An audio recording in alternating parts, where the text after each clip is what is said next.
Good morning. It is 3 a.m. Hi, I am Enri. As people know, I I'm playing in Courses Closed. A few months ago, I went open, and that was pretty good. That brought my momentum up. Not much I can say. There you go. So, if Henry loses his match tomorrow for whatever reason, you can blame us for making him stay up until 3 a.m. to do this interview. But Peak hours, don't worry. let's forget about this now upcoming match. Let's talk about last weekend for a second.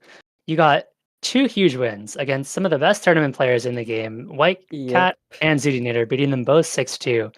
Talk to me about your strategy going into those matches, and how does winning a big match like that against players that you know are so good, what does that do for your confidence in the rest of the tournament? Okay. So for both matches, as all people know, I go for like the gimmick, the tech, the speed, just because I feel way more confident in those. Whether or not the players are good at it. But for my bands, I kind of went somewhat of an alternate route. Usually I go for the two Hard Rocks I'm worst at, but now I just ban Hard Rock 1. And my second ban was for White Cat, Nomad 1, and Zuri Hidden 1, because it was both of their specialties, respectively. And yeah, I did feel a bit of ease during my match versus White Cat, because Tyke and we were talking about this. White Cat, although he's like very good, I know him for being the non-practicer of like tournaments in general, unless it's like open or perennial. But overall, I just wanted to perform well and get top scores in the stage. Yeah, Yeah. certainly For certainly did. Oh, go ahead. oh, sorry, yeah. For winning against tough opponents, I, I did a lot to my mental. I feel much more confident, especially when I know that Zuri played well. Like, her and I have so Yeah. much mutual respect for each other, and even though it doesn't seem like it, uh, through the scoreline, I felt like the match was way closer than people think. Yeah, I mean, I just want to kind of corroborate that and highlight that Zudi actually did play incredibly well Yep. in that match, and would have beaten so many other players had she gone up against anyone else. But Enri just had an absolutely absurd pop-off performance. Now, you have another match coming up this weekend. This time, of course, against Suwagi. What am I? Ooh. I'm throwing. You got to play Curler first, and then potentially Suwagi, assuming you both win your matches. Now, everyone practices differently. For me specifically, if I play a map more than like twice, I get super mind block it and just choke in the tournament. So, Mhm. talk to me about what practice looks like for you. You know, you just grind out the maps as much as you can, or do you worry about mind block as well? Throughout the course of Close, that changed a lot. Usually I'd go for just passes, but after that didn't go well with the Chiconia, I decided to just make a spreadsheet full of my scores. And I would always go for locals with scores depending on like the pool stage. So for quarterfinals, I aim for above 800k, and semifinals 650k, just to gauge how like familiar I was with the maps, as well as my bands. Along with that, I also look at my opponent's matches, see if there's anything that stands out to me. Yeah. Yeah, I think that prep is definitely massive with not only bands but the picks, and I think a lot of people honestly underestimate how much prepping well for your opponent plays a role in these matches. But let's step away from Corsace for a second. This is, I think, your third solo tournament in the last year. I'm not sure if you've how many solo tournaments you've played before this, but um, Mm-hmm. having you previously played in perfect math class round table 2, so how does playing in a solo versus team tournament change your mentality, and do you find one is more nerve-wracking than the other? Originally, I was very certain that team tournaments were like my thing, but considering how I've been playing and how my mental is right now, excluding the Chicone match, obviously, I feel like I have so much more confidence in myself, and I don't think the format makes a really big difference. But for nerves in general, I'm pretty bad at handling them, but it eases itself the more I progress through stages. Unless, for example, like during course A's, in the tiebreaker, I had like really bad chest pains, and I had to stop playing my matches for like a day. Yeah. Yeah, I mean, do you find like you're more nervous if you're playing for a team or by yourself generally? or is it pretty comparable? Uh, it's about the same now. I'd say in teams I have less nerves just because I'm with like I have the confidence that my teammates will do very good. That's fair. Yeah, it helps when you have teammates to support you. Know, I also know you have been spending a lot more time, and you've gotten a lot more serious about mapping over the past year, year and a half. Hmm. How has that kind of factored into your tournament play, and has it given you more of an appreciation for things like custom maps and pooling? Oh, definitely. I I I need to name a few examples. The semifinals and quarterfinals DT3 were mapped by Scub and Ralkinson, and they actually have been like some of the few first people to influence me with most of the mapping fundamentals that I know now. And if I combine that with my own intuition as a player, I definitely appreciate more a lot of the mapper's decisions in custom mapping.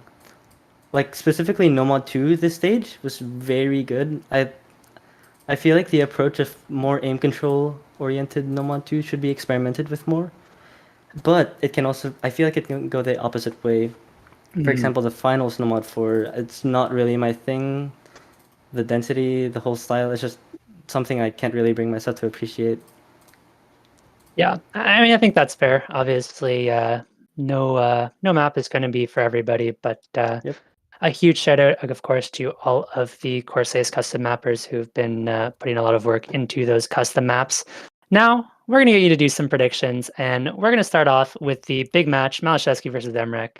Let's hear it. Um, okay, I'd say that goes 7-6 in favor of Malice, just based on how they had a recent 1v1 during, like, I think like it was like a week ago, and Yeah, they they played it on did the open pool, the and I think it yeah. went to tiebreaker, yeah? Correct me if I'm Uh, wrong. I think it Honestly, did. could Yeah, not tell it you. Oh, did. You might be right, I'm though. pretty sure Emrek.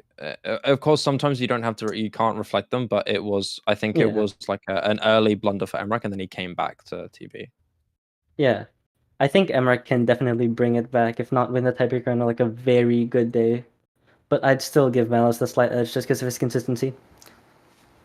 All right, so thinking that one's going to be a little bit closer than most Yeah. of us. Next, we've got Takedo Sawagi. Okay, so I mean, people know how much I love Takeda as a player. I look up to him so much, but and I'm really sorry, but I feel like it goes 7-4 in favor of Suwagi just because of how much his skill caps improved over the course of the tournament. Yeah. There you go. Somebody clip it and send it to Takedo. We'll get some No. Corsair's trauma going. No, I'm kidding. But well, there is one more match to go. I Mm-hmm. couldn't let you get out of here without making you predict Oh. your own match. So you against Kriller. Give us a scoreline. Okay.